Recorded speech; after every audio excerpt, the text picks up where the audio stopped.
Marty McFly is sent from 1985 to 1955 when using a DeLorean modified by his friend Dr. Emmett Brown to escape a group of terrorists he conned for their plutonium to fuel his DeLorean time machine.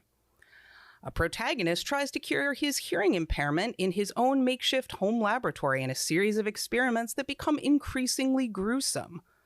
What could Robert Zemeckis' 1985 sci-fi comedy Back to the Future and Johannes Grenzfurthner's 2021 sci-fi horror Masking Threshold possibly have in common? That's what we're digging into on this episode of The Celluloid Mirror.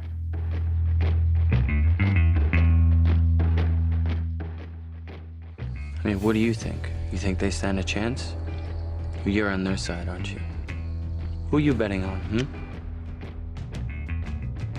Magic mirror on the wall, who is the fairest one of all? Look at these lies. One shall stand, one shall fall. Even if one of them survives, the only way to stop him is to make another movie.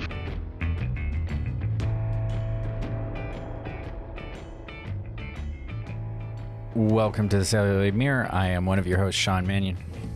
And I am the other one of your hosts. I am Nicole Solomon. On the Celluloid Mirror, we take two films and look at what they reflect about each other, the audience, and our culture at large. Today we're talking about Robert Zemeckis' 1985 time-traveling comedy Back to the Future and Johannes Grenzfurthner's 2021 tinnitus-themed horror film Masking Threshold.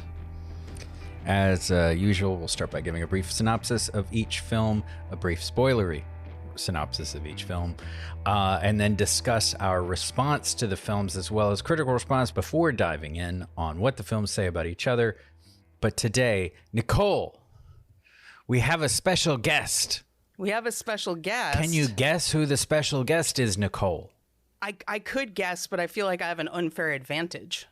Do you have an unfair advantage because we're on Zoom and his name is right there? That's one of the reasons. What is the other reason?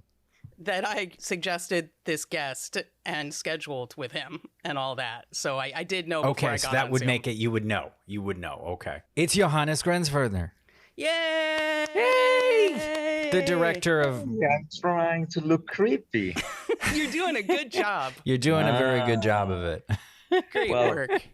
Keep My it up. surrounding is more creepy than I am, probably. I'm at the Catholic University in Queens at the moment, St. John's University, because I'm here at the Hope Conference, which is Hackers on Planet Earth. And I screened Masking Threshold 2 days ago here and gave a talk yesterday. And this is the only room that's kind of quiet to do a little podcast with you. So here I am.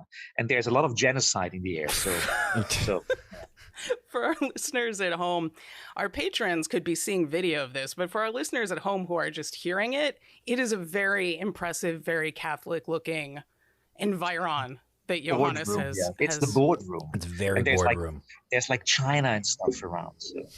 Old Nice books, little stack of probably books. cursed. I'm sure you got to be careful which of those books you touch, because there's like... Yeah.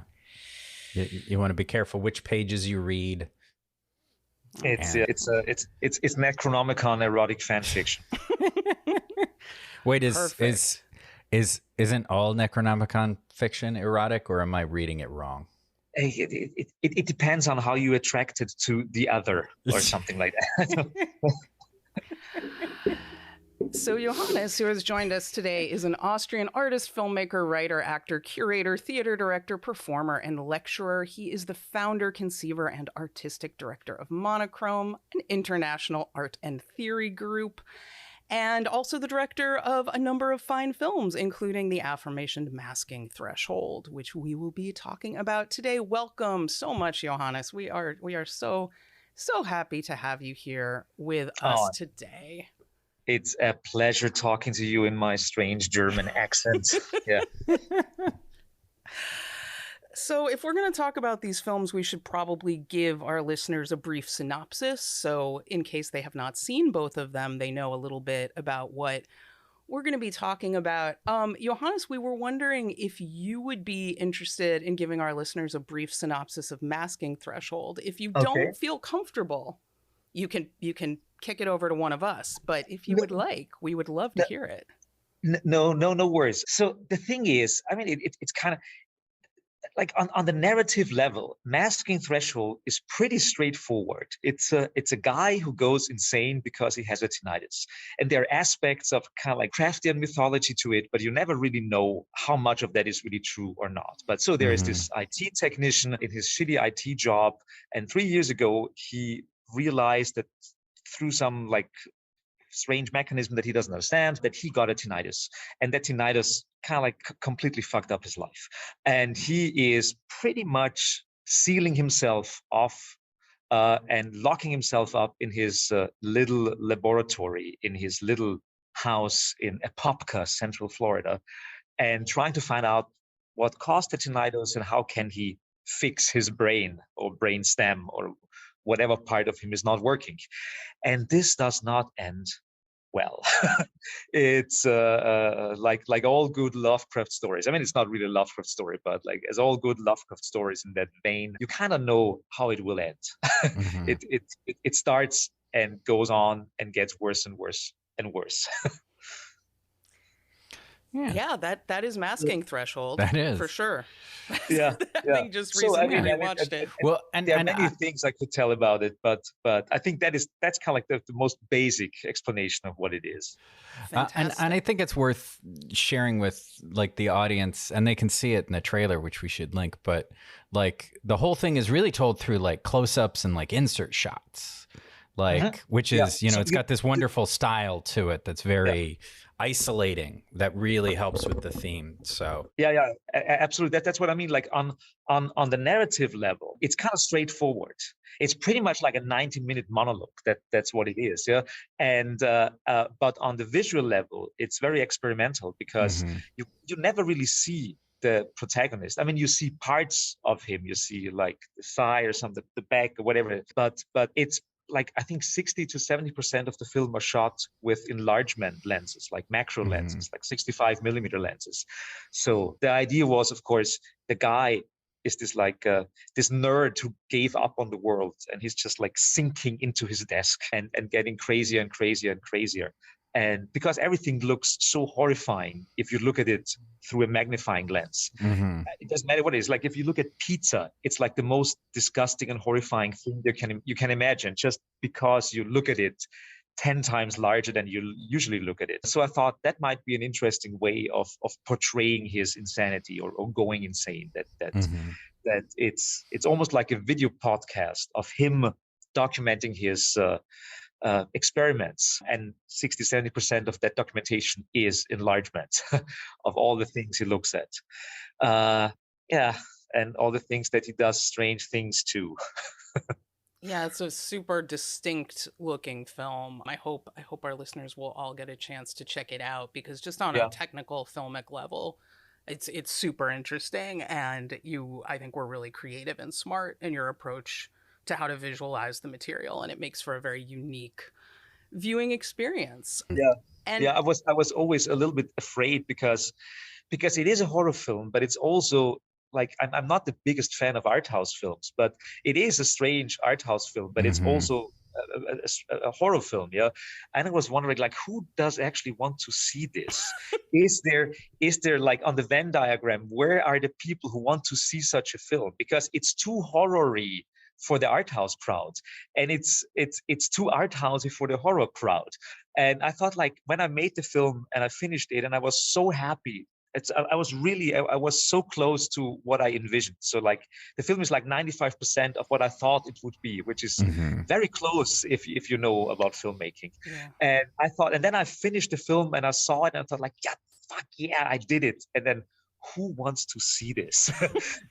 And I'm very happy that people want to see it, even in the genre film world, because it was premiered at Fantastic Fest, which was kind of like winning the Oscar for like a $20,000 like independent micro budget film. So I was like super happy. Yeah. And I mean, I'm not surprised that people want to see it, because the other film we're discussing today is Back to the Future, and they're basically the exact same film, right? Not many differences. Sure, they're basically the exact same, and I'm sure exactly I can synopsisize it, and then people will see how they're exactly the same. I just watched it again last night. So Back to the Future, we have a young fella, a teenage kid in 1985, Marty McFly, who has a, let's say, interesting relationship with an eccentric old scientist who lives in his small town of Hill Valley. His family is all kind of just sad and unhappy and never really kind of meeting like what they want, getting what they want out of life. And then Marty's kind of affected by that. He wants a little bit more. And so he meets this scientist in a mall parking lot in the middle of the night. And Like there's you a do. lot of ways that meeting an elderly man in a mall parking lot in the middle of the night could go. Usually does not end up with getting chased down by terrorists that said old man had stolen plutonium from to power his DeLorean time machine. But that's what happens for Marty. And Marty, after Doc Brown, his buddy, is murdered, he climbs into the DeLorean to escape, accidentally activates the time machine, and ends up in 1955 on the very same day that the Doctor had invented the machine that drives time travel, through just kind of wandering around and not really thinking about like, hey, I'm time traveling. Maybe I should be a little bit careful about what I'm doing. He meets his dad as a teenager, ends up being almost, well, you know what, I'm not going to go there. Ends up being hit on a lot by his teenage mother in some very, very awkward scenes. Realizes after he finally connects with the younger Doc Brown that he has completely ruined the potential relationship between his parents, which, you know, not entirely a loss. They didn't exactly seem happy in the first place, so maybe it's good, except for it does mean that Marty is going to disappear for existence, so he's got to reunite them. Well, he and Doc Brown try to figure out how they're going to send him back to the future. And they do, of course, say the name of the film in a wonderful sort of moment where Doc Brown actually like points directly at the audience as he says it. So Marty concocts this whole plot to get George, his father, to look like more of a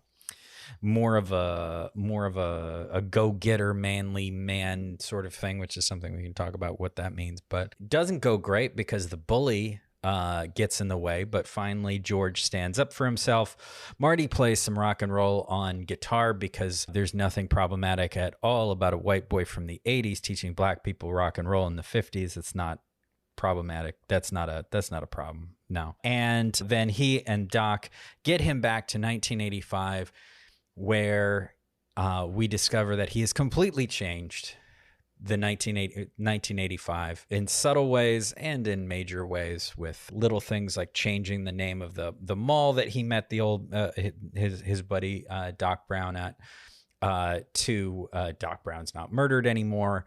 And his parents are like happy and successful and actually seem to love each other, as opposed to just feel like they're trapped. The school bully is now just waxing their cars, and Marty has the truck of his dreams. And then Doc shows up again to say, hey, you made your past better.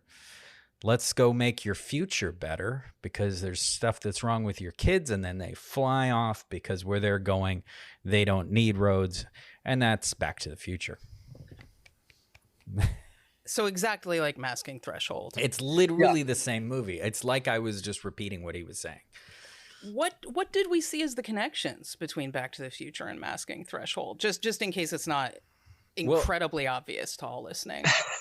I think both films feature isolated mad scientists or mad scientists of a sort, and they explore the dangers of obsessive inquiry in a vacuum. You know, when you isolate yourself from people and you just start fixating on a thing, like that could potentially go wrong. They both also, I'm just going to tag this now, kind of explore child-parental relationships a bit, and how dysfunctions between parents and in their relationships affect children. And I think there's some interesting stuff going on with masculinity and the fathers of the protagonist in Masking Threshold, as well as Marty McFly's father. They're kind of opposites in some ways, but both, according to the films, at least within the text, seem to have had a negative impact on their children that we can talk about. But before we get into all that, let's talk about our feelings about these films when we first saw them both and our feelings about them. I'd love to start with you, Johannes, if you can share when you first saw both Masking Threshold as well as I first saw Masking Threshold when it was finished in the sound studio, because I mean a lot of the work in the film is also like on the sound level and the sound design and everything, and my team did a great job. So the first time I really saw the film was when we screened it in the sound studio together for us after we finished the sound design. And then I saw it and I thought, like, fuck yeah, it works. It works. It is strange, but it works. So that was the first time I saw it. Besides, of course, having this like strange idea in the shower of like, I might be able to do a film like that in the future. So, but I remember when I first saw Back to the Future, and that was actually in 1985 in a little cinema in the hometown where I grew up in Austria, with a really bad Austrian or German dubbing. And so most of the films that we saw in Austria were dubbed. And I still can't believe what a strange, stupid voice poor Mr. Fox has in Austria. So like all this like horrible dubbing. So like I try to avoid any kind of dub film if possible. I'd rather watch it with subtitles. But in Austria, sometimes it was really, really hard to see the original films, because there are, I don't know, like 80 million German-speaking people in Switzerland, Germany, Austria. And so there is a huge industry in dubbing films. And that's why it's strange, because if you compare like Scandinavia and the German-speaking countries, we have exactly the same school system concerning all of us start learning English very early on, etc. But all the German speakers always have a strange dialect and doesn't really sound good. Although they speak good English, it sounds weird. And that is really because in Scandinavia, all the films are subtitled and you hear them in the original English version. And in Austria and Germany, they all dubbed to German. So nobody really listens to English. Everyone kind of like knows English, but doesn't know how it sounds.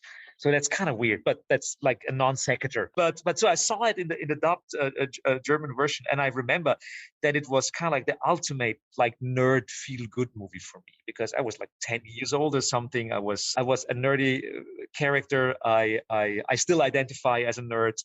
Back then, the term nerd that didn't even exist in Austria. So it was something that was pretty much like introduced into the German language in the early 90s or mid 90s or something like that. So, but I kind of like learned that I'm probably a nerd. I'm the guy that people make fun of in the schoolyard or try to beat up or something like that, because you're interested in strange science fiction movies or something like that. So I was strangely isolated with my nerdy things that I was interested in, and seeing a film like Back to the Future was very cool for me because it portrayed nerdy characters. I mean, Marty McFly is not really nerdy; he's just like your average, like teenager at that time. But of course, the Doc was an incredibly great character for me to relate to. So there's this like strange guy, not a lot of friends, but does cool stuff, and you can make a time machine. So it was around the same time that I first watched Buckaroo Banzai, and that's also like an interesting, very, very optimistic and positive film about nerd culture. There are almost no women in it, but that's a different discussion, I guess. But so I have to say that Back to the Future had a huge impact on me. And I also remember it was one of the first films that, for me at least, introduced the concept of there is a film that's kind of like standalone and works. It works. But still, there is, you never really know, will there really be a second part? Or is this just like some joke at the end of the film that they're doing something great in the future and you will never see it? I think if they would have never made a second part, I think Back to the Future would still work and would be still a great movie, just with this like glimpse of a future that people could imagine. But I'm very glad they did a second and third part. But for me, that was kind of like mind blowing, seeing a film that worked like a series in a certain way, or sold itself as a series at least. Yeah. Yeah. It's really interesting because, yeah, I remember, even though now it seems like such a short period of time, it was only a few years, but as a kid, seeing the original Back to the Future and being like, is there going to be a part two? I really want there to be a part two, but like, I remember that feeling. You just brought me back of not really doubting that that was actually going to happen. And it was only when the sequels were actually coming out that you're like, oh, wow, they're actually going to do it. I thought maybe it was just like a gimmick, you know, like the story continues kind of thing. And it does work that way. You didn't need the sequels.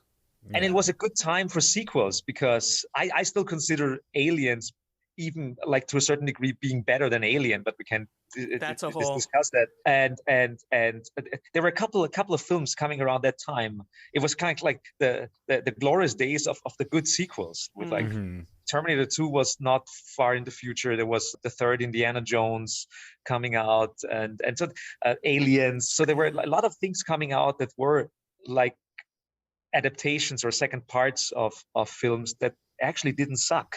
It's true. It's true. Yeah, it's absolutely. true.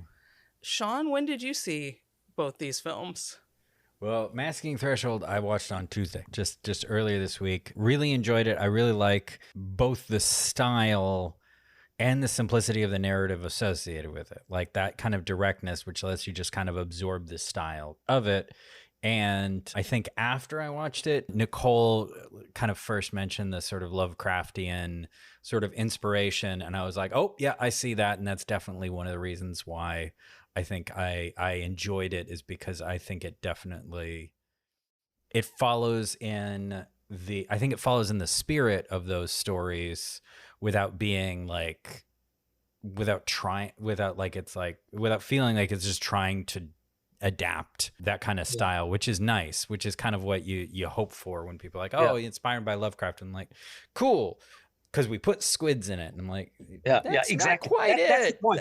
That's exactly the point. I really wanted to. So I didn't like create Masking Threshold because I wanted to make a Lovecraft movie, but at least from the level of like what I hate about Lovecraft adaptations, and there's so many or very Lovecraftian films. Usually the cool thing about Lovecraft is, and I'm not debating any of the racism and all that stuff. I mean, we can talk on for hours and hours and hours about the life and times of Lovecraft and his WASP upbringing and all that stuff. But so what about the movie adaptations or the films that are Lovecraftian, the problem is always the very moment you show the squid, it's over. It's not scary anymore. It's just like trash, you know.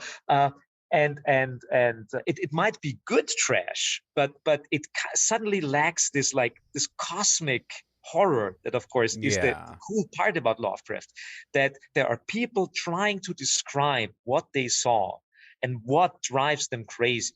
But you never see it, of course, because it's on paper. You imagine it, and it's undescribable. It's just like the cosmic. Like, how do you explain or describe the cosmic void, you know, or the eons, all demons and stuff like that? No, you can't. The cool thing is that you cannot show it, and that drives people crazy. So, an idea of my film was, you never see what drives him crazy. He speaks about it almost like in a short story, but you never see it. And the moment I would even try to do that, it would end. It would be over.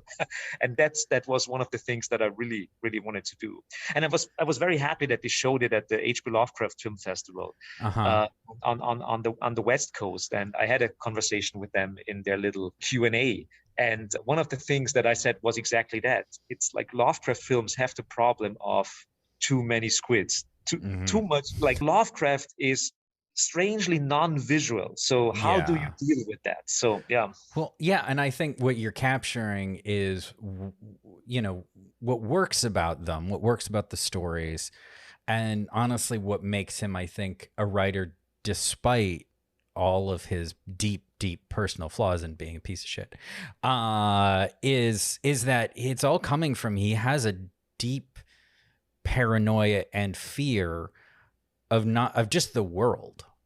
And I think that you know, and just like any kind of variation in the world is terrifying. And I think that comes through in Massacre, because it's like, you know, what's driving him crazy is like this obsession with this trying to deal with this sound, which is, I know from having, I don't have tinnitus, but I have like a weird thing that happens with my hearing sometimes. And I, you know, when you try to describe that to somebody and you're like, I don't really have a frame of reference for this.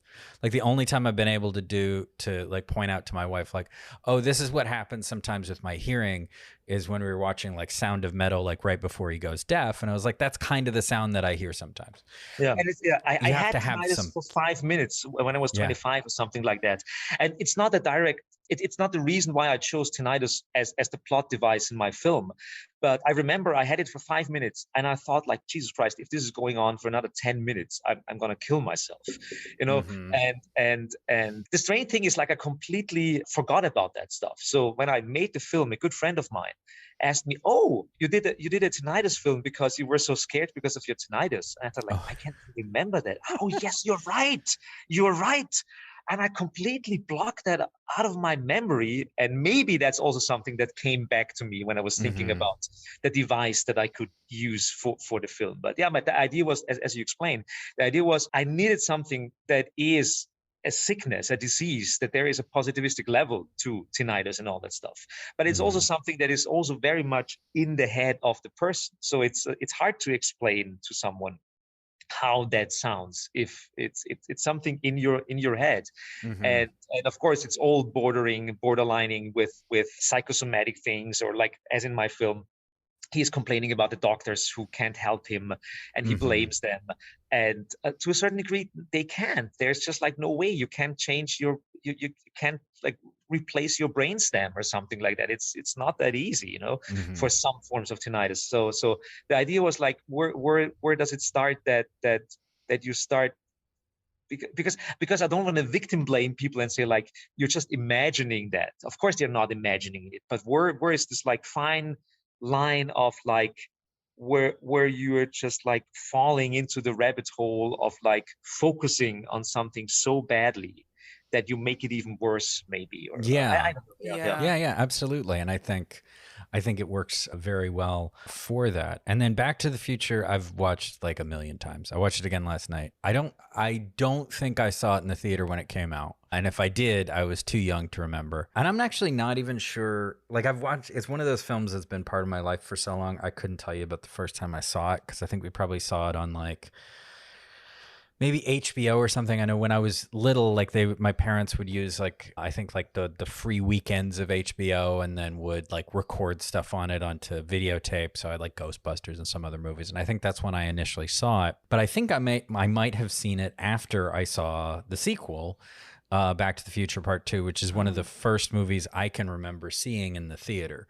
Like, I think 1987, there's a couple movies that I remember from 1987, 1988, around there, that were like some of the first ones. I remember the specific theater that we went to. It's a theater that it was in a newish mall. At the time, it was a newish mall called the University, the University Center. And they had a movie theater in that, and it's called University Center because it's really close to the university. And then in the last, roughly 20 years ago, almost now, that theater slowly had been dying, and it became like one of those like, oh, we mostly play second run or indie stuff. And then the university bought out that space and actually bought out most of that mall, and it is now administration.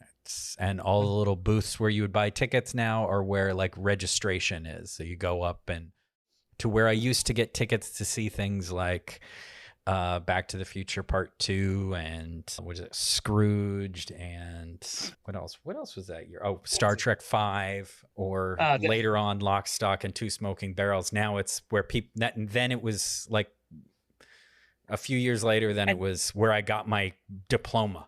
So for graduate where you ask college. yourself the important question: why does God need a spaceship? You know, Nicole has heard me say this many times. Even I got that reference despite not having seen Star Trek 5.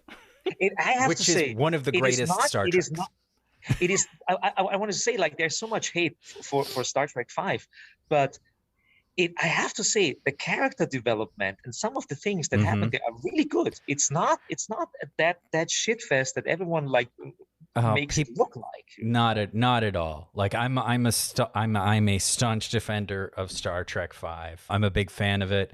I love I love Spock's half older brother, and just there's that moment where he's trying to say like I'll take your pain away, and he goes up to Kirk, and Kirk's like, no, you can't take it away. I need that. That's something that defines who I am. That moment always stuck with me, like even back when I saw that movie for the first time. But anyway, I could go on about that, but I probably shouldn't. Star Trek V is the reason why I desperately wanted to go to Yosemite Park, because the opening shots are there with the hover shoes and stuff like that. And, and so I kind of fell in love with Yosemite because of Star Trek V. So it's that's a beautiful part of the film, and I'll always love and I'll share often when they do the row your boat. Just like some of my favorite characters just decide to sing row your boat in a movie. That's what they decided to do with the movie. I'm like, perfect. Let's keep doing this. Anyway, but like that's where I saw a lot of those films. You should make a 10-hour loop for YouTube. Of just the just like constant thing. But that's where I saw a lot of those movies, and and Back to the Future Part 2, and I think 3. And I've like watched and rewatched the first movie and like the whole thing, because it is one whole story across the 3 films. It's and always been very appreciative of it, and sometimes subject people to some of my crackpot theories about the end of Back to the Future, but perhaps that's something that we can talk about later. Nicole, what's your experience with these films? I think I watched Back to the Future on cable, and we taped it onto a VHS tape. Similar to Sean, I think we had HBO at the time for some reason or another, and I watched that a lot. I remember watching it at sleepovers. It was definitely one of those movies where it was like, when in doubt, just watch Back to the Future again. It's going to be a good time. I don't know if I even put together consciously that like this is a nerd movie, but as you were talking, Johannes, it definitely made me think about coming to understand myself as a nerd as a child. And I knew I was a nerd because that was what other kids called me when they bullied me in the US in the 80s, at least. So I was aware like, oh, this is a thing. People are calling me for negative reasons. And I had a tendency to try to take things that, people were saying were bad and figure out how to reclaim them and have a more positive relationship. Appropriate the hate speech. Exactly. Yes. Exactly. So yeah, at some level, I think Back to the Future resonated with some nerdiness, and certainly a lot of my friends today, similarly, like that movie really stuck out as a child and was special to them. And I like the sequels too, but the first one I definitely saw the most. Masking Threshold, I saw for the first time at the aforementioned H.P. Lovecraft Film Festival, which had a virtual component, so I was able to watch it online and see the Q&A Johannes was talking about earlier afterwards, which was super interesting. And I loved Masking Threshold. I thought, for all the reasons we've discussed, it was really effective and worked really well. And it also touches on some things that I personally am always very interested in, which is when people who view themselves as being skeptics or rational or etc. and above all of the irrationality of religion and all that, and seeing their identity as being so opposed to that, sinking into, something that's maybe there's not a religious framework around it, but otherwise in terms of the irrationality of it is indistinguishable, that you don't need to have organized religion in order to have irrationality or a relationship to something like a god. Because by the end of that movie, he's created his own god for himself, basically, without the benefit of, the boardroom that you're in right now or any of that. No. He could do it in his little Florida house. Yeah, not all the good stuff that we have in Roman Catholicism, like golden crosses. I mean, it's a death cult. I mean, he created his own death cult, and Roman Catholicism is a death cult, but or Christianity itself is a death cult. But yeah, absolutely. I mean, in a certain way, he does a 100 380 or 360, whatever I will call it, because in the beginning, he is so adamant about his skeptical inquiry of the world. And he's like, one of the first things he says is like, he complains about alchemists. And in the end, he created his own god, and he started like boiling birds and filtering them through coffee filters and weird shit like that. So he became the alchemist that he despised in the beginning. He created his own metaphysical realm. If it's true or not, we never know. But and yeah, and that's the point. I think that there are mechanisms. People ask me if it's a COVID film, but technically no, because Samantha and I, we wrote the film in spring 2019, and we shot the whole thing in autumn 2019. And I did a lot of the editing work during COVID because I had time. So that's why I guess some of the editing is so obsessive in the film, is because I had like a year of time to work on the editing. But anyhow, so people think like it looks like a COVID film. It's only in one room. It's about isolation and all this stuff. Like, no.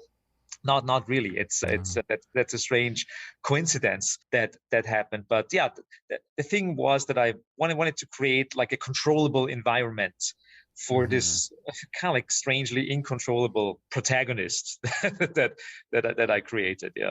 Yeah, I mean, I think it's just one of those like timing things of like it works as a COVID film, even though that was a complete coincidence and accident. You know, I'm sure a lot of people relate to the going crazy in your own home kind of thing for sure. And I also feel like the thing about him kind of creating his own irrational belief system of sorts, I feel like part of what's so effective about it is the protagonist, for me at least, at the beginning is both at one level relatable and sympathetic, right? He seems like somebody you might know and get along with, but there's the roots, or there's the seeds at least of what's to come, even from the very beginning in his, to me at least, watching it in his own self-importance, in his own narcissism, in his own, like when you were mentioning earlier, how he blames the doctors, even though it's not really the doctor's fault. But from his perspective, these doctors are idiots. They don't understand, unlike him. He's putting himself up here. And once you're starting to do that, especially as you withdraw from other people, so you're not having any checks on yourself, you know, that's a recipe for, you know, I mean, and it's funny because before he gets to the final point, he starts referring to himself as being a god in relation to the ants, I think it is. And exactly. And he feels so smug and good about it, you know, like, oh, to those little ants, I must be a god. And I'm like, wow, you're really taking pleasure in this, aren't you? You know, absolutely. That's the exact point. And I mean, for me, the character is never a positive character from the very beginning. Of course, I wanted to create someone almost like it was a little bit of like a mind play also with myself. So how would I react to all of that stuff if I would be 1,000 times worse than I am? Because I have, like, we all humans, we all have our flaws. So how would I do things if I amplify myself like 1,000 times or something like that? So, and because most of the stuff he's talking about in the film that are pretty much like my own belief system. So when he talks about the world, I would probably say similar things if I sit around with friends and have discussions at the Olive Garden. I don't know, whatever. but with him there is but it lacks a quality, it lacks a morality, it lacks a certain perspective that I try to visualize by him pretty much like falling into his own desk and like not being interested in the world anymore and trying to only listen to himself in his like never-ending feedback loop of his narcissism.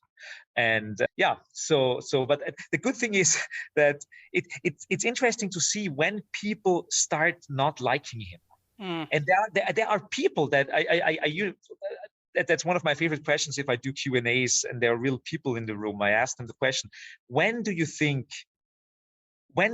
stop liking and start disliking the character? And I can also ask you that question. Yeah, maybe let's do that. So when did you both feel this is like enough? The guy is not nice anymore? I mean, it was a gradual process of if there were things that were annoying about him from the beginning, right? And things that were rubbing me the wrong way, but I didn't totally lose that. I think maybe it was around the time he starts to recognize a difference in the sound between if something is alive or dying, because I'm like, okay, I see where this is going. And I'm like, and this motherfucker is just going to dive right into this. And all of the kind of red flags in the personality from the beginning just like went up, you know, full mast. And I'm just like, okay, like gotta cut the ties of empathy at this point with this guy, because I'm realizing now he is past the point. Yeah. So that would be my answer. I don't know about Sean. And Sean? I think from the start, I didn't dislike him, but like so as being like also having been a nerd most of my life, there's like certain nerds that you meet and you talk to and you're like, oh, like right now you seem fine, but either soon you're going to veer into something that is just going to be weird. And I'm not sure how deep in that you are, or eventually you're going to latch on to something. Like he has that like very strong feel of like what he basically becomes in the movie, like from the beginning. But really like where I was just like, yeah, no, this is a bad guy is when it's the live or dead, like the animals thing where I'm like, okay, that's where he's going with this. But yeah, from the beginning, he's one of those guys where I would have looked at a little sideways at least. It was so nice to look at you, like thinking of like you were thinking about what to say, and then you looked to the side and looked a little bit up, Sean. And I think that's an editing an editing hint. You should have like a blinking introspection, like. Right there, it was like a great moment of like looking. You think about like, how do I describe those guys? But I think you know the kind of guys I'm talking about. Yeah, like, absolutely. You're like you seem cool, but it's fun. I heard many answers, and of course, like one of the prime answers is of course like when he's starting killing animals. Of course, that doesn't good. But I mean, for me, that's kind of late in the game when he starts killing animals. So for me, it's the point that was really like when I created the script, when I thought like I need a point where I need to really signify he's a wacko, yeah. And that's for me the point when he says like, kind of like I try to. I can't reproduce this like weird experiment that he thinks that is responsible for his tinnitus. And when he thinks of like, well, I have to do this experiment again with someone else. Yeah. I have to give it to someone. And he's just like this like neighbor who has a crush on him. And he invites her without telling her anything about the whole thing. He just like tries to give her his thing. And I thought, nah. That's the point for me when I thought like, the guy's an asshole. End of debate. You know, you don't do this. Is like extremely unethical if you do that. Yeah, I'm not supposed to experiment on people. I have some apologies to make. I mean, like non-consensual experimentation on other people is probably something we should talk about. Yeah. Okay. I got some people that I gotta let out of the closet. One sec. Oh yeah. But I mean, it's just like, I mean, there's this whole world of BDSM and stuff like that. So maybe you should go into this direction. You know, people keep mentioning that when I talk about the people in the closet, and I keep meaning to Google what that means. Anyway, I think the way he deals with the neighbor in general is kind of like this gradually ratcheting up, because from the very beginning, he doesn't, and I think this is part of the issue with him from the beginning, is he doesn't really fully see other people as people that much. He's not that interested. He's very dismissive, I think, because of his own, defense mechanisms or whatever. But there are a few lines of dialogue that stood out about that. In particular, the part where he has her come in and put different objects in different opaque bags so that he can do this blind test. Just the fact that he describes it as she complied. He's like, she thought it was kind of weird, but she complied. And I'm like, wow. Like, just that to me suggested this is about how far you can push things. This has nothing to do with her consent or, informed or otherwise. It's just, what can I get her to do? And once you're objectifying other people non-consensually in that sort of way, it's only a hop, step, and a jump to murder, because why not? Absolutely. And when we worked on the script, I also because of Yasmin, because she's running one of the queer film festivals in Vienna. So we have a lot of queer fans, queer friends, and so that was also like one of the reasons why I thought like maybe it could be an interesting dimension to the character, that some of this trauma is also coming from him being queer, and that he was exposed to the Pulse shooting at the gay club in Orlando and stuff like that. So I had a couple of interesting conversations with a couple of our gay friends about pretty much like gay misogyny. And how they deal with it, and how that works out, and if they know other friends who are like in a way like a misogynist in their culture. And that was super enlightening to talk about them and to reflect about that. And I think I incorporated some of that stuff in the character. Definitely. Because like how he deals with her is misogynist. And of course he just you could say that he uses her for his needs, but also because he is gay, he is like, well, like, why would I even deal with her? Like, she's, I think at some point he says something like that. He hints to that he's interested in him, and he says something like, I don't reciprocate, or something like that. But there's something like weird in the way he talks about her, and just like dismisses her in her agency and all of that. Yeah, absolutely. And then at the end, after, spoilers for listeners, everyone knows our show's full of spoilers. After he has murdered her, he victim blames her for her own murder by basically being like, oh, it's so sad that she's so invested in traditional gender roles that she brought me food. Yeah, exactly. And got herself murdered. Oh, wow. What an asshole. And I'm just like, wow. But see, if he had been like just a traditional straight, like men's rights activist type or something like that, I wouldn't have followed him. I wouldn't have followed him on this journey and been emotionally invested, So I think the fact that you made him queer, that he has a few formative traumas that we find out about over the course of the film, but including starting with putting the Pulse nightclub shooting up front, and it seeming like that was such a devastating thing for him, because it's just a devastating thing, but also because he was starting to come out of his shell a bit and get involved with like queer community, and it seemed like that just sent him right back into his shell, and was such an important part of his inability to connect after he had started to actually have a community and, be out there, and that just completely wrecked it. And that's relatable, and so that made him more sympathetic in his isolation. Yeah. So he's like, I mean, you can't call him an incel, because of course that wouldn't work as a concept for that thing. But he has like strange issues with himself, with his sexuality, with the people around him. And of course, all of that stuff is at least a huge chunk of it is rooted in pretty much like the abuse that he had to suffer through in his childhood, that is also of course referred to. But I mean, the idea was like, I wanted to create a character that is kind of like, although in the end it's all very black and white, I wanted to create a character that has like lots of strange, interesting nuances. So because of course I don't want to create a queer character that is an asshole just because the character of that, no, so but I wanted to kind of like make him relatable in an interesting way, and then kind of like play around with like breaking.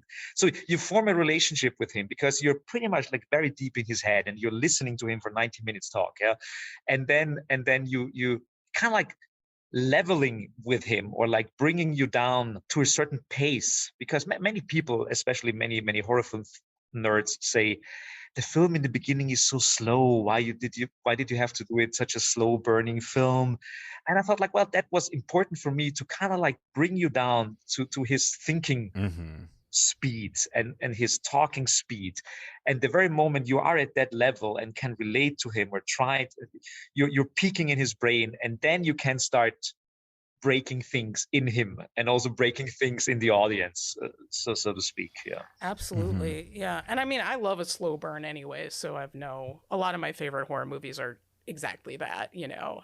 In the third act is when the shit hits the fan, but I like the kind of movies where people are like, but nothing happens for the first 2/3, and I'm like, a lot happens. It's just more internal, you know, and that's what makes it so effective. Which makes it a complete opposite, of course, to Back to the Future, because Back to the Future is super fast from the very beginning on. Yeah. It is just like an enormous, like it has such a fast pace, and it's just like straight out. Yeah.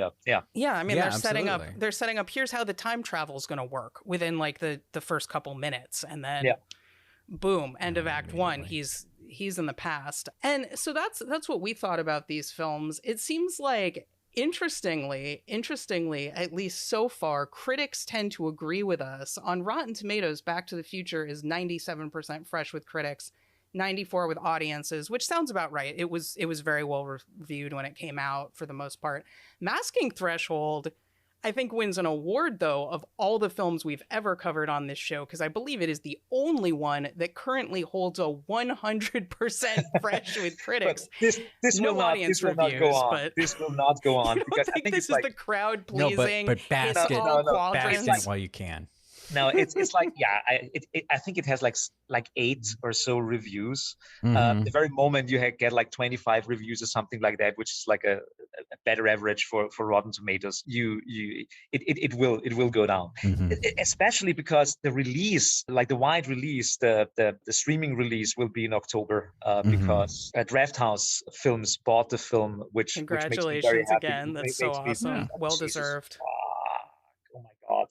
I have the same distribution company now than The Act of Killing, which just like blows my mind.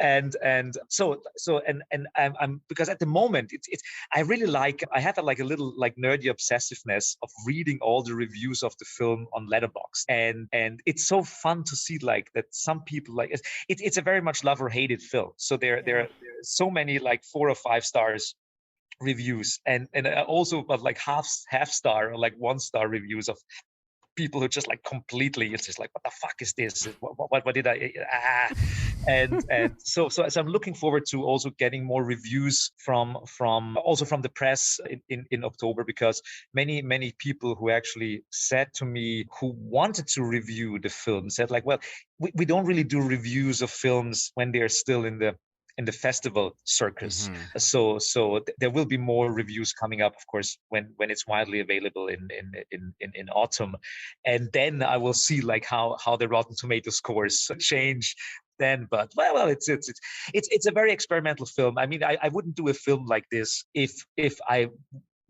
wanted the good crowd-pleasing reviews and everyone loves the film. This is like, that was not my intention to make that film. So I'm kind of waiting for the really bad reviews. So far, I think there are 40 reviews out there on different blogs and newspapers and magazines. I think 45 reviews, something like that. And there are only 1 or 2 bad ones so far, which kind of like, why is this even happening? And the one of those films is like a film reviews that didn't like it. I like that bad review so much. I take wonderful pleasure out of reading that review every like 2 or 3 weeks, because everything I wanted to accomplish in this film is the thing that reviewer hated about it. This is not a real film, you know. It's more like an audio play or something like that. This is like all the stuff that I really tried to make work is the stuff that I think that I succeeded in, and he hates it. And I think, like, yes, so I don't mind if you hate it or love it. Your hate is just like what I need. It's just great. Do you mind telling us, or you can send us a link maybe to that review, because we can put it in the show notes.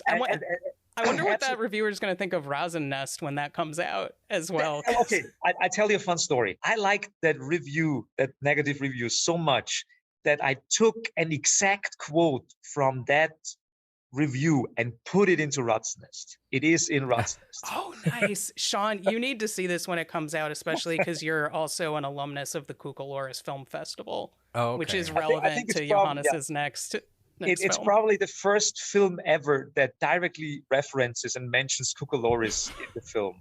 So, yeah. That's a fun that's a fun one. I like them.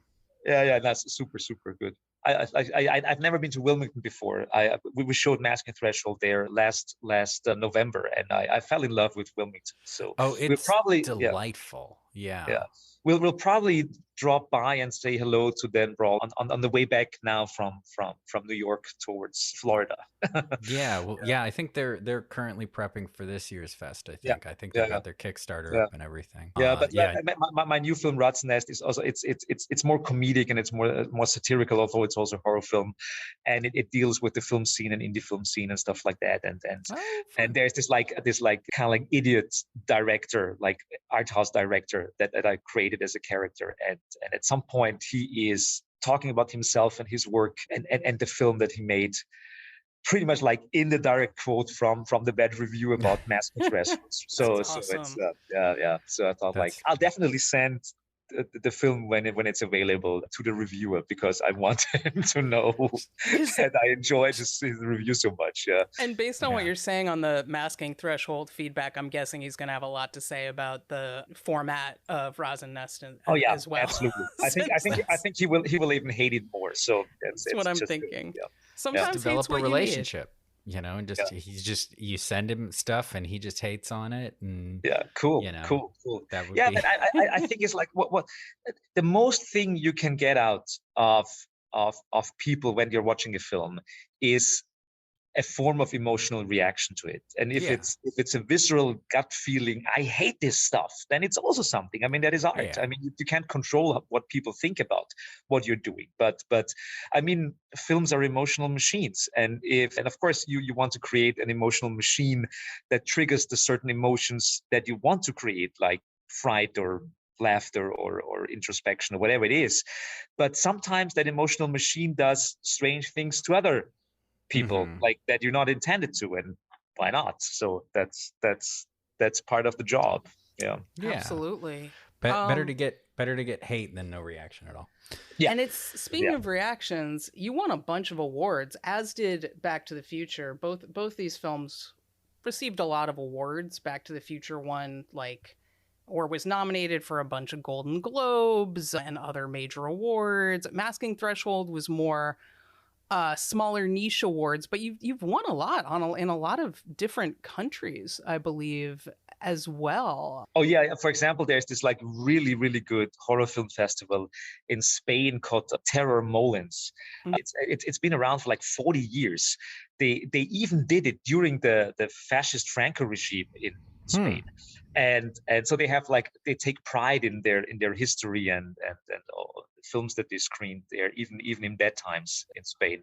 And awesome. and they gave me the Being Different award. And I treasure that a lot. It's like, oh wow, you guys have seen a lot of weird stuff, and if you give me the Being Different award, then I take that as a huge compliment. Absolutely. What a cool festival to be awarded by as well. That's awesome. And I imagine it's just rare for us to discuss two films on this show that have been, at least so far, so well received and awarded. Usually at least one of them the critics hated and no one gave it any awards except maybe some Razzies or something like that. But we've got two acclaimed films here. Yeah. But I really have to say, there are so many films who the Razzies are just the worst thing ever. I think the Razzies should die immediately. Fuck the fucking smart bullshit. Agree. Fuck that, really. But I mean, there are so many films that are really actually good that won Razzies. For example, I'm a huge fan of what's the Showgirls. I love Showgirls. Oh, yeah, me too. Oh my God, it's such a good film. Just and everyone hated on it, and it killed the career of the poor actress. And it's just Verhoeven is just a good. I mean, I know. Yeah. Well, whatever. We're Verhoeven fans over here on this show for sure. Yeah, no, the Razzies are just like largely seem designed to hate on actresses. Like it's a way to like get back it's at very sexist. It is. Mm-hmm. It is. So we have bills to pay real quick before we come back to talk about these films a little more while we've got Johannes with us. But should we pay some bills, Sean? Yeah, let's pay some bills. All right, let's pay some bills. And we're back. We paid all our bills. We're back. It's great. We're rich now after that sponsor. How much? How many? Like 0.000003 Bitcoin or something. That's exactly it. That's what our contract is with Anchor. Not even that much. It's like 0.000003 pennies. It's not even fractions of Bitcoins, which I feel like that's still like $1. So, what do these films reflect about one another? The three things I kind of had outlined that we can talk about are perils of scientific obsession. That would be the protagonist in Masking Threshold, and Doc more so than Marty. I don't see Marty as being perils of Marty's scientific. Not good at the science. Marty's not so good at the science, but Doc. Marty is more like the Dana in the whole thing. Mm-hmm. But not really. But yeah. Yeah, he's been thrown into the whole thing without knowing what's going on. Yeah. Exactly. And then also obsession and isolation, how those work together. Because I rewatched Masking Threshold and Back to the Future on the same day last week, which I like to do sometimes for the show, because then like the commonalities between them just are thrown into much sharper relief. But I realized, Doc is pretty isolated in Back to the Future. Aside from Einstein and Marty, like he doesn't have any friends. And what we learn is he has actually squandered not squandered because he did build a time machine. So I guess that's not squandering, but he has blown his entire family fortune on 30 years of going down this rabbit hole with just his dog. And for whatever reasons, Marty came into his life. But otherwise he similarly seems very cut off from friends, family, society, etc. So there seemed to be a connection there between the two films. And then finally, masculinity and parental relationships. We don't know much about Doc's family, except that they were very wealthy. But Marty's parents, Lorraine and George, seem to be the root of a lot of... I mean, Marty doesn't really have that many problems, honestly. But to the degree that he has dissatisfaction at the beginning of the film, it seems rooted in his not super happy family life where his mom's drinking a lot and his father just can't stand up for himself. And there's this bully who, has been bullying his dad since high school and is still bullying him. And in Masking Threshold, the bully was the protagonist's dad, right? So the protagonist's dad is a vet who was disabled in a war and now is not okay and is taking a lot of it out on his son. We don't get a lot of specifics, but we get a couple anecdotes of emotional abuse, as well as we learn he was physically abusive. And once he couldn't walk around anymore, he got very good at just throwing things. And we see some scars the protagonist has from that. So it's almost like, I don't want to say the protagonist in Masking Threshold's dad is like the Biff character, because so much of Biff is about, I think, being this like douchey, like upper middle class, like moneyed big man about town kind of guy, which is not the protagonist in Masking Threshold. He's more of like just an embittered, damaged, traumatized person. Yeah. Who's taking it out on his son.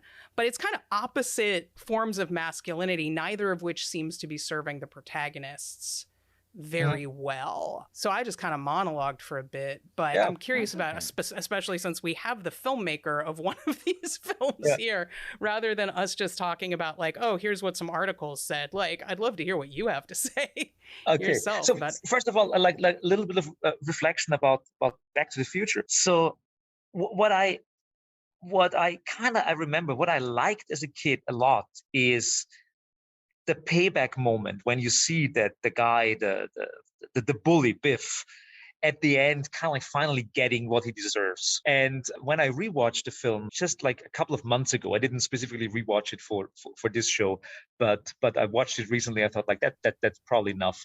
So I think a year ago or something like that, I had this moment of like, oh my God, this is like not very class conscious.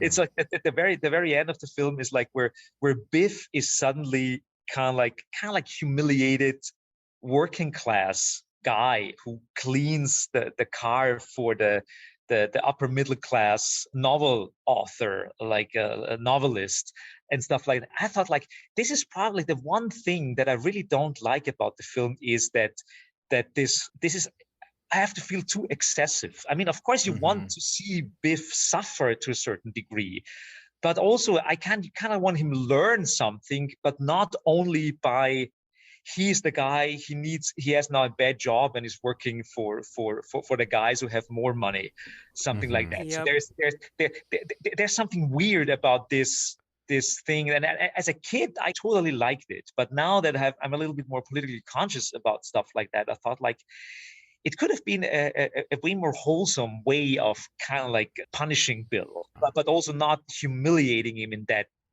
strange kind of working class people have to be punished kind of way. We were just talking. It's funny you bring this, and I can tell Sean wants to say something. Sean and I were actually talking about that part of the plot before you came into the Zoom room. We were chatting a little bit about that as well. And my immediate comment was, I had a similar reaction this time watching it, where I was like, oh, great. So now George is on top and Biff's on the bottom of like this weird masculinity class power thing. Like that does, I mean, like, Biff's an asshole, so I like to see him get his, but that troubles me as well. And then the other thing that troubled me is I was like, Biff tried to rape Lorraine and George saved her, right? Very, very patriarchal journey that George went on to his redemption. And I'm like, if some guy tried to rape me, I wouldn't want him waxing my car. I would just not want him around. I get that it's like a, oh, now you have to work for us, but that's a very weird classist and capitalistic way of empowering yourself. Right. And I was just like, this, for that combination of reasons, I was like, this feels a little weird to me. I mean, like, look, I love Back to the Future. Maybe that's my male gaze on things, but I completely forgot the rape. I'm sorry. Look, I forgot the rape until I rewatched it this time. And I was like, fuck, Biff is like just going to rape her. And part of what's so weird about that moment too, is it's less about, oh shit, she's being assaulted. It's more about George standing up for himself. Like, he saves Lorraine from being assaulted, and it's about his journey to like being a real man. It's not about like, oh my God, a woman's going to be raped and that's a bad thing. Yeah. And and I think that's part of why we all, or some of at least, forget that it's even like a sexual assault scene. It's a PG rated movie. And also that kind of sexual assault was so normalized in family entertainment in the 80s. Like, that was the plot of so many family-friendly movies, is like threat of rape, man saving a woman from threat of rape. That was just wholesome family times. So and I guess you got to keep the rapist around, because then he helps remind you of the order of the family, Yeah. I think one of the things that made me think of right now, when you were talking about how the tables get kind of shifted with George and Lorraine and Biff, is it made me think about what I think they were doing. One thing that they kind of unconsciously maybe commented on was how the country shifted between the 80s and the 50s. In the 50s, that kind of community, the majority of white folks, at least, were on a very similar socioeconomic like plane. Like, post World War II in the 50s, there was a lot of prosperity, and that sort of suburban community, the white members of that community, for the most part, had like sort of a similar sort of level, and that's how they're all depicted. Like, George isn't like even the ones who might be a little bit poorer, like they're still sort of similar, and they highlight that somewhat with even that, like, they're getting their first TV, and everybody, nobody has more than one TV sort of thing. Like, everybody's very similar. And the whole concept of the 50s being very homogenized. But then we jump to the 80s, and in the beginning, like Hill Valley is a town that is falling apart. Like, it's that sort of idea of the suburban sort of middle class was collapsing. And, you know, of course, that whole thing is now just non-existent now in that way. But the divide between who had and who didn't grew. And I think that's something that it continues throughout the series, especially in part 2, where you see, you know, Biff Tannen becomes basically Donald Trump. Like, literally, that's who they decided to model him after. Yeah, and we should make clear, as Sean just said, filmmakers have said this. Like, yes, that was based on Donald Trump. Like, I think that's also a commonality between Back to the Future, the whole series actually, and Masking Threshold is like a core element of the whole thing is a form of kind of like social decline or like the decline of America. I mean, the problem of the protagonist in Masking Threshold could have been solved with a better working social system or social healthcare system, for example. So for example, many people ask me, why did you put the film into Florida and in the United States? You could have just done it like as an Austrian character. And I said, like, nah, it would not work. It would, like, all the stuff in the beginning of the trauma, there are more nets in a classic European kind of like social democratic system than in the US, so that it can wear out and get so bad would in that plot structure not work in Austria. It could work, but I would really have to bend reality a little bit more than in the US. Whereas it fits perfectly in Florida. It's very much so. Yeah, and I think you were talking earlier about how people are like, oh, it's like kind of a COVID film, but when you were saying that, and I was thinking about it, I was like, it's more of a QAnon film. Oh, like, yeah. It's like that arc. You're like, like it's not QAnon, but it's kind of that, and it definitely, like, the U.S. and specifically like states like Florida, places where it's easier to be isolated from other people and isolated from culture at large. Like, I think, it's not impossible in New York. It's harder in New York, but a lot of the rest of the country is like everybody has more space and everybody kind of claims that space. Even when they live in apartment buildings or whatever, they isolate more. And we do have sort of a culture that, like, even promotes isolation to a degree, you know, with how everything's kind of laid out. And then, that obsession and that fixation, I think it's, you know, we could look at Back to the Future and what it's talking about in the 50s and the 80s, and then now, and a certain social decline, a certain social mobility decline. Obviously, there are other significant problems with the 50s. It was not some sort of golden era of any kind, but there was an attempt, or it's the prosperity that some folks had then was part of that attempt to build more of a social net that was then undermined and undercut and destroyed through the 70s, and definitely kneecapped in the 80s. I mean, the main reason why America put a whitey on the moon, so to speak, was because, I mean, people paid 40-50% taxes, you know, like, it's just like incredible. I mean, and that's why at least for this brief period of time of, like, in the 50s and in the 60s, there was an interesting broad working middle class where people had healthcare, where people had good schools, where people were just, like, happy to a certain degree. Of course, I mean, we have to factor in all the craziness, the genocide of the indigenous population and all that stuff that was before. But I mean, for at least white working class, it was possible to reach a functioning middle class, or something like that. Yeah, but this is just, like, gone. It's the story of my family. My grandparents went to college for free. Yeah. You know, they went to college for free, and my grandparents all benefited from the GI Bill, and like, were able to, you know, buy property, start a family, like, own a house, own 2 cars, own, you know, own a TV, and then a second and a third and whatever. And that, I mean, my family's upward mobility has that peaked with my grandparents basically, and it's been downhill since there. It's fun to see that you see the 1985 in Back to the Future, and they are portraying it as something that is decaying already, because they want to contrast it to the wonderful 50s where like 10 people are fixing your car if you want to fill up the gas. And it's just like a wonderful scene, you know. But you look at the 80s that they deliberately portrayed as something rotten in the film, and you look at it and say like, well, it's not that rotten actually if you compare it with what's going on right now. it's rotten light, you know.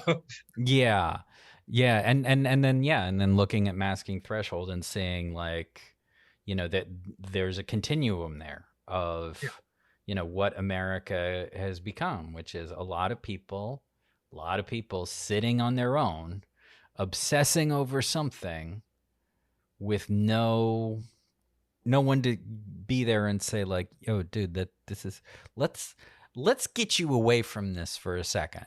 Or when they do, like there's not enough of a structure, and there's too much of the sort of, I guess, toxic individuality. I don't know. I'm sure there's a better phrase for that. Yeah, everyone wants to be the one who gets it. Right, you know, like that's so much of the QAnon. I've got the They Live sunglasses. I'm the one who's seeing the real, you know, and that can be done in isolation, like the Masking Threshold protagonist, or like with QAnon, where you've got an echo chamber of a bunch of different people who have all bought into the same delusion and are just reinforcing one another, which is even more dangerous, because at least the Masking Threshold protagonist only killed, I think, 3 people and a number of animals, you know, at least only 3. You know, it's not that bad. But I mean, it's kind of like this, like so it is a reflection about like obsessiveness and also of kind of like the bad side effects of nerddom, or where nerddom can go. And I think that's also kind of like finishing the circle with the whole discussion of H.P. Lovecraft, because H.P. Lovecraft was a nerd. I mean, like if you look at his life and what he did, he wrote 1 million letters / emails / chat messages, whatever. Like, it was a different time, of course, but the way how he lived and the way how he worked and how crazy relationships he had and horrible stuff. Yeah, he was kind of like a toxic nerd, or like a semi-toxic nerd in some aspects and very toxic in other aspects. But that was also something very interesting for me, also for writing A Masking Threshold, because in the same way as H.P. Lovecraft was a perpetrator and a victim at the same time. Right. And the same thing is also true for Masking Threshold and the protagonist of Masking Threshold. Yeah. It's usually how it works, you know? I mean, the monsters come from somewhere. Yeah. They usually didn't just decide to do evil one day. Sometimes, but usually it's something more like this. We're so fortunate that Doc Brown did not go down a similar path, and instead his obsessiveness resulted in, I mean, initially it was funny when I was looking at them together, because I'm like, well, before Marty warns him and stuff, originally Doc's obsessiveness does end in his own death. Yeah. And sending Marty to the past, where Marty causes himself to not be born until he fixes it, basically. So they almost ended up being the same movie, right? They almost ended up Doc's own obsession. It looks kind of quirkier and more fun at the beginning, and it's more resulting in, you know, Marty playing giant guitar amps that Doc has for some reason, and those are the kinds of hijinks. But then the stakes do get high. Doc does get shot by terrorists. You know, it does. His obsession does lead him to engage in a number of self-destructive and possibly more widely destructive ads. Like, you know, conning terrorists out of plutonium isn't the safest thing to do for himself or society. And also it's even part of that like spectrum of what we were talking about, the decline. Like, Doc is also a representation of the decline in a lot of ways. His obsession, like, he goes from, in the 50s, he had that great house. Like, he was the rich guy. He was the rich eccentric guy. And then he lives next to the Burger King. Like, he lives in like a shack next to the Burger King, basically, and kind of in squalor. Like, the whole thing of like that you kind of like also have to suffer for your creativity. This whole this like 19th century romantic idea of like you can only do something really great if you suffer for 40 years and waste all your money and everything, and then you will do this one thing that changes everything. And in Doc's case, it's the time machine or something like that. It's also this, and it has to be entirely yours. It's Yeah. that individuality thing, because he definitely, like, I mean, he's got Marty, and they have, for whatever reason, they have the relationship they do at the beginning. Like, he's got that, but it's very much about like, I built this. This is my thing. I did this. And, you know, he uses like, when instead, you know, if we had a culture where we had like all these safety nets and more support for things, cooperative, like just a culture of like, hey, I got a crazy idea, I need to work with some people on it. Like, and it's also strange for people who are actually really interested in science and wanting to go into science, that many of these portrayals of scientists kind of like completely miss the point. Science is such an incredibly like teamworky environment. It's just like, it's all about agreeing on peer review and all that stuff. So it's like science doesn't work like Doc Brown works, and I wouldn't call it in a way of like portraying science. That's a toxic way of portraying science or something like that. But I think it kind of helps, like having characters like Doc that are very sympathetic and interesting, quirky, crazy, mad scientists. It helps people getting interested in science. But then people have sometimes just like really enormously disappointed how non-scientific-y that is. Yeah, what movies portray scientists to be. Yeah. Absolutely. Yeah, absolutely.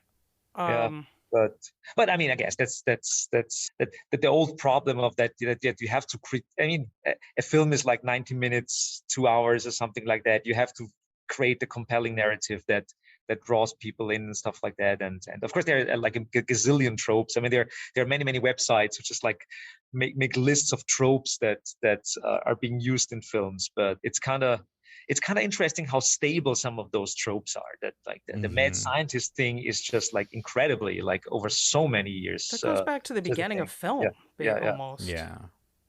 You know? Yeah. And I mean, a lot of it goes back to also just our... Before film.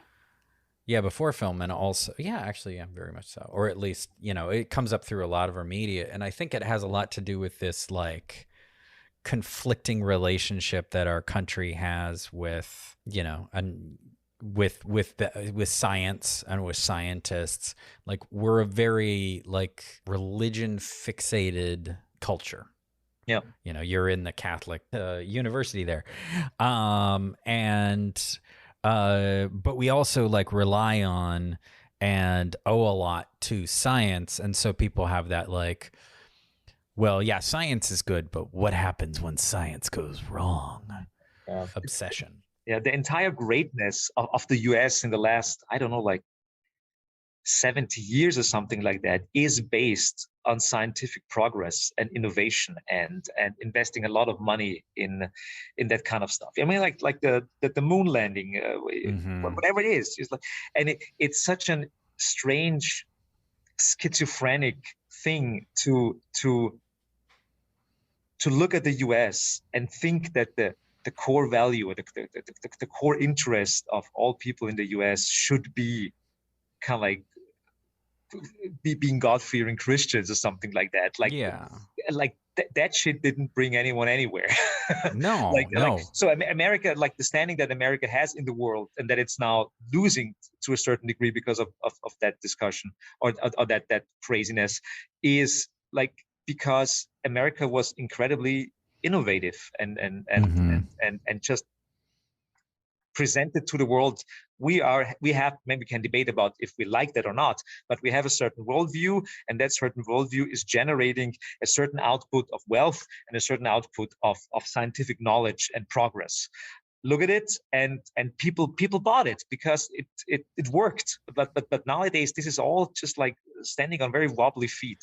we refuse to engage with, or a large portion of the country refuses to engage with that. And I mean, it even goes into like you mentioned the moon landing, and like the number of people who will be out there who say, oh, that didn't happen.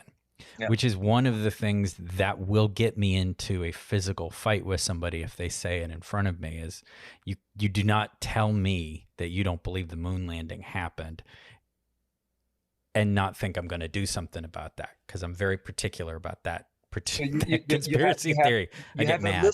You have a little Buzz Aldrin in you who wants to punch the moon landing denier. I love that video so much. Yeah, when he smacks that guy, because that guy had been harassing him for years, and then one day he's just like, "Well, fuck, I've been to the moon, buddy. I'm like 80 years old. I'm not putting up with your shit anymore." And he just clocks the guy. I'm like, more people just need to do that to those guys. It's true. It's true. A lot of people in this country don't want to hear about how things cost money. They think that if we just were greater, we used to be a greater nation because we were more masculine, probably, and less woke, and then we went to the moon. Taxes, and now we don't go to the moon. Taxes, people like, and it's the cultural memory. Like, at this point, I'm old enough that I can look back on my life and people are debating what happened 20 years. And I'm like, I was there. I was an adult. Like, this isn't what happened. This, and people don't want to hear the tax rates used to be higher. Mm-hmm. And it's like, yeah, that's how we funded things. But you didn't want that. You don't want taxes. That's why we don't have the things, because the things cost money. But like, people want to think that instead it costs like inspiration or some weird like fantastical, like it's or that we all just have to pay for it individually, like when it comes around, like it's like, oh well, I will like buy my healthcare. ticket on Elon Musk's shuttle and that's how I'll go to space. And it's or the thing that I've started ranting about people, because it occurred to me this week, and it came up yesterday because I was out and about, and there were these people doing a a petition. Has to do with the subways. They want to increase the frequency of the subway, and I'm like, that's cute. There's a lot more that needs to be fixed before that, but go ahead anyway. But then I was like, because I was thinking about this earlier this week, and so this guy got my attention long enough, and I rambled at him. I was like, we should take down all the infrastructure for paying for the subway, all the Omni and all the Metro cards, and take down all the turnstiles. Like I'm always seeing kids in the neighborhood, they go under it, they go over it, all that stuff, and people get a little bent out of shape about it. I'm like, they shouldn't have to deal with it. It should be free. They just tax it. Like, I'll pay taxes for the subway.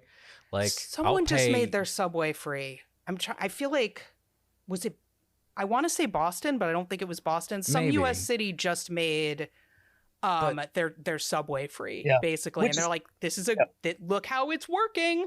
Yep. Mm-hmm. Which is, by the way, I'm still also, like, we have really good public transport system in Europe and in Austria. I'm still not paying for the subway because I'm still free riding, because it is my political belief that public transport systems should be free. They should be paid with taxpayer money.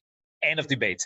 So I all the time when they catch me, like once a year they catch me, and then I have to pay $100 or something like that fine for catching me on not paying on the subway, and then I always have this like 10-minute political debate with the poor guy who is paid a miserable wage of like for like controlling the tickets, and but still I still believe that's true.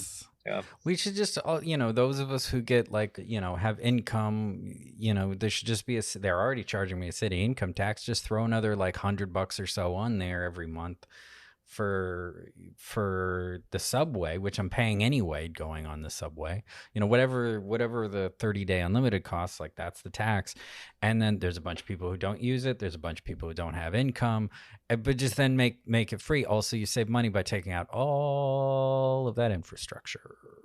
Just take it all out, and we don't have to have a bunch of budgetary stuff, and that will make it, I don't know if it'll make it better, but it's like, things need to be, as you're saying, like my point being, like things need to be paid for, and people don't want to talk about that, but then they still end up paying for it and end up paying more for it. So for example, like in Austria, it's not as bad as in the US, but they're also still cutting down, like school hours and stuff like that.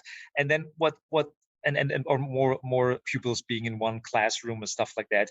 But this is effectively like outsourcing that job that the state is not doing anymore to other people, because there's so many private tutors. You can't imagine like that the industry of private tutoring in Austria, because everyone needs like additional math classes or something, because even though the system is good in Austria, it's still not enough.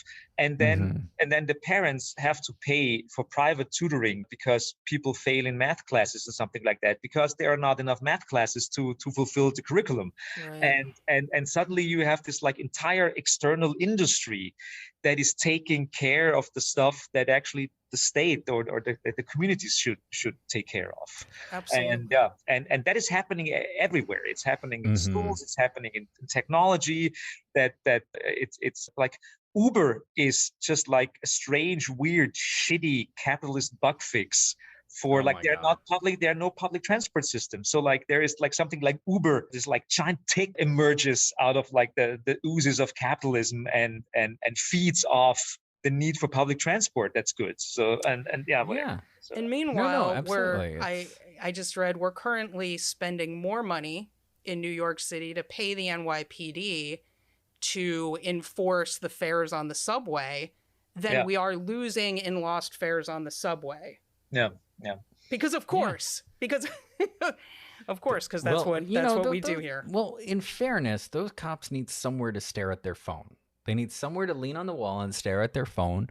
And so they got to be assigned to the subway so they can do that. It's true. It's hot out there, and sometimes it's less hot in the subway. Sometimes. Yeah. Well, they make sure to go the ones that are less hot when they go lean on the wall and stare at their phone. Oh, yeah. No, that's true. That's smart. That's smart. I would really like, at least briefly, to introduce you to Yasmin. Oh, yeah, please bring her in. We can wrap up. I know we've been talking for like 2 hours. Because the thing is that our friendly neighbor here sitting on the other side of the Internet Archive, he is having a workshop in a couple of minutes. So I think we should wrap it up. We should wrap up. We'll wrap it up. Hi, nice shirt. Yeah, I also heart porn. Love your shirt. Nice to meet you. Yasmin is one of the producers of Masking Threshold. She's also one of the producers of the new film that I just made, Ratzennest. And we had a great time here at the Hope Conference presenting the film and stuff like that. And and enjoying the Catholic amenities here.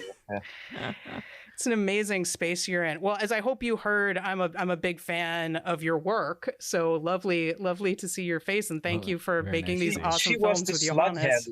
She was the slug handler. She did all the slug interactions. By the way, like one of the things that many people ask me, like, did you really kill a slug in the film? No, we did not salt and kill a slug in the film. The only animal that we actually really killed in the film is an ant. It was a very expensive ant because I had to order Floridian ants online because we shot the film in Austria. Although it looks like it is in Florida, we shot it in Austria, brought all the stuff and all the gear and all the plastic bottles and all the stuff to Austria so we could make it look like it is in Florida, but we actually shot it in Austria. So we also had to order tropical Floridian ants online and all that stuff.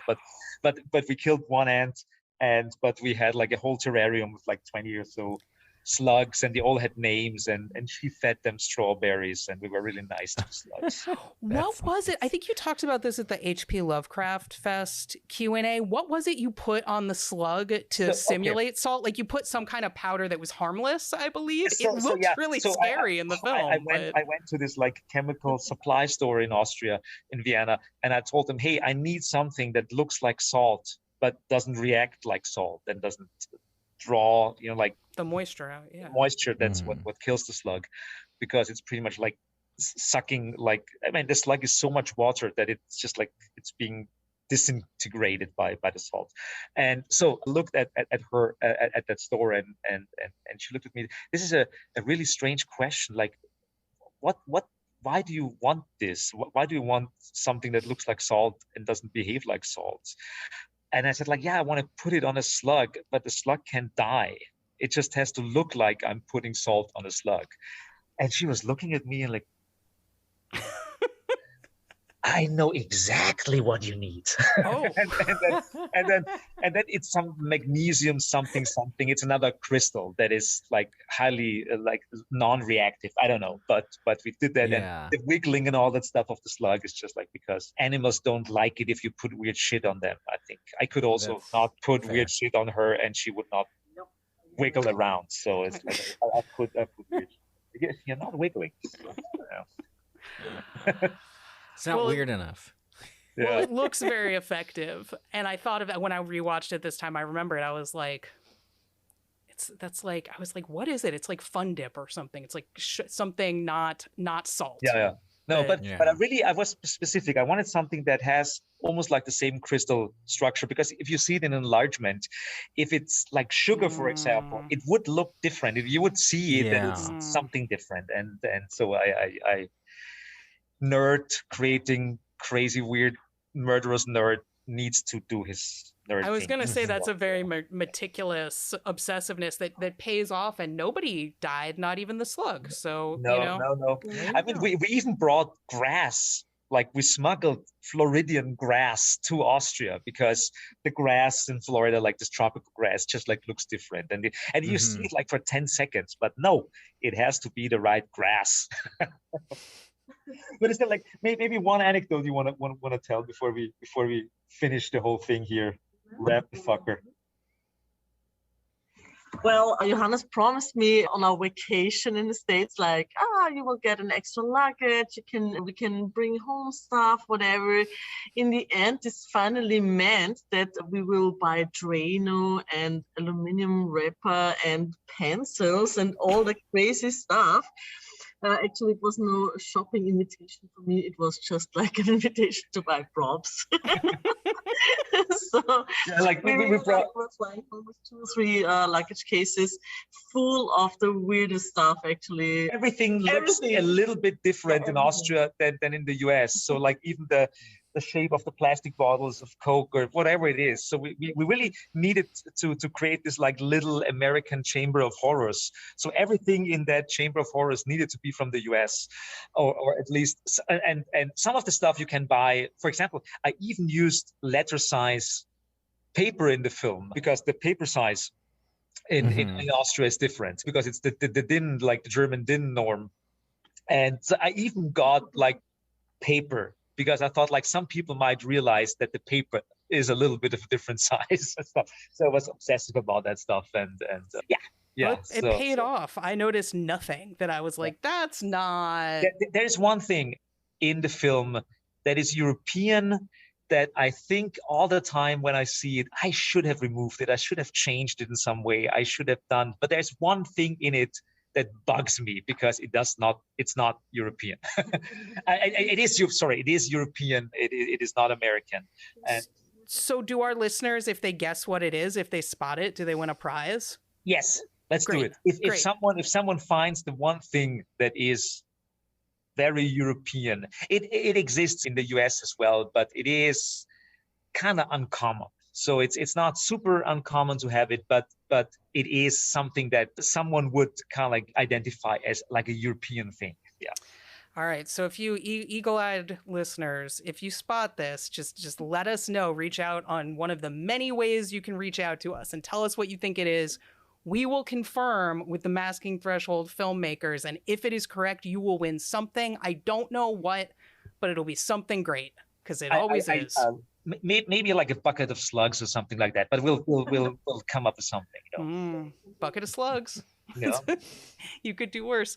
Well, we've taken up a lot of your time while you are at a conference, Johannes. So we should wrap up and let you go. Before we do that, where can we? Is there anywhere our listeners can find either of you online that you would like them to find you online? Any links you would like to share? I assume that you will put my stupidly long and strange name somewhere in the podcast. So yes. you can find by Googling I'm the only person with that name. So you'll find me. So with my last name, I'm on Instagram. If you Google my name, you find me on Twitter. It's my name, and I use it on Facebook. So like all the good social networks that exploit our labor without us knowing. Yes, you can find me there. And any place we can find you'd like to share, or?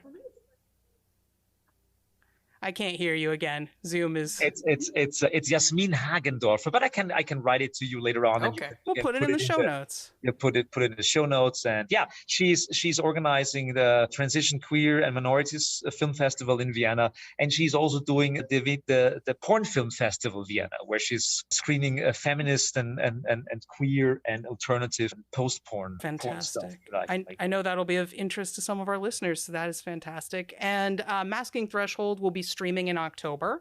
Yes. So absolutely. this episode will probably come out, I'm guessing, September, I think. Perfect. So everybody keep an eye out. When October rolls around, you will be able to see this. And Rasennest will hopefully be at festivals. Oh, yes. Starting. But we have already an okay from a super nice festival, but I can't tell you yet. I'm not allowed to.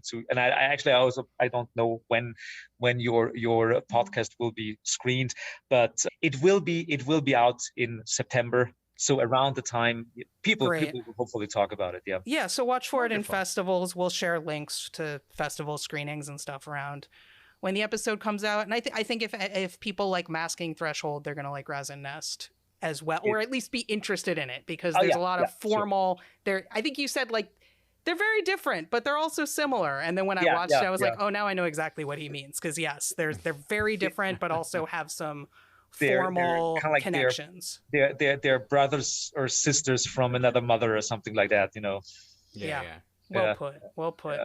Well, this has been a pleasure, and I'd love to have you back on the show to talk about Star Trek V sometime. We'll just we'll have to figure out what to pair it with. But have a wonderful time at your conference and soaking in all of the Catholicism and death. Oh yeah, absolutely. Oh, by the way, one of my favorite films ever never got enough attention, I guess, and it's called Compliance. I'm not sure if you've seen it. That's a great one. Yeah, I saw Compliance when I was writing Small Talk, actually, and specifically went to see it because I thought there was some connection there. And friend of the show, Ashley Atkinson, my recommendation. I think compliance needs more love. Maybe you have you're doing a podcast about compliance at some time. It's just I don't even know who made it. It's so strange. It's really good though. It's a good fantastic film. And particularly scary for being real. Yeah, absolutely. That is a good recommendation, and we should talk about that film more. Okay. Well, great to see you as always, Johannes. Yay. Always good to see. Yeah. Have a good one. We'll talk soon. Great to meet you. Bye-bye.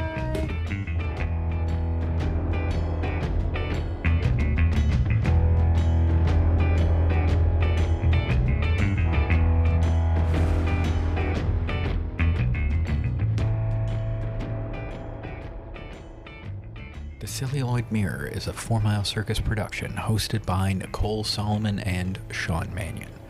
Our theme music is Twisted by Kevin MacLeod. You can hear more from Kevin MacLeod at incompetech.filmmusic.io.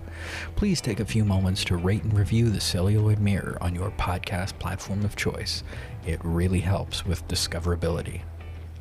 If you have questions or comments about what you heard on the show or suggestions for future episodes, feel free to email us at info@4milecircus.com or seek us out on social media. We are at 4 Mile Circus on Twitter and Instagram.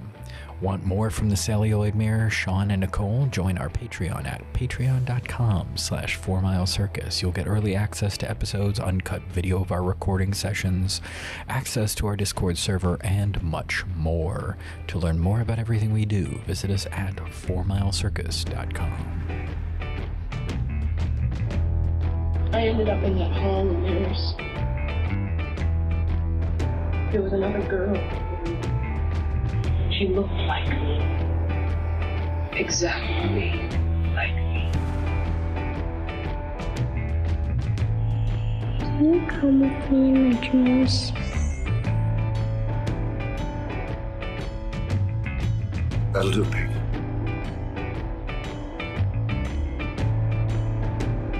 What happens when the story dies?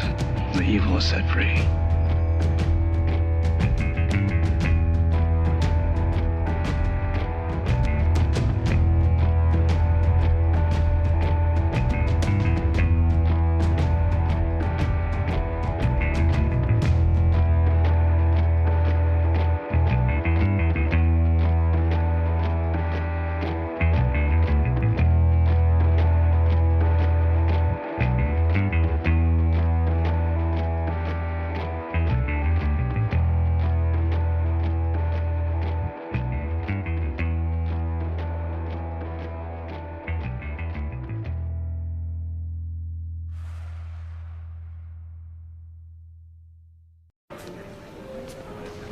to return some videotapes.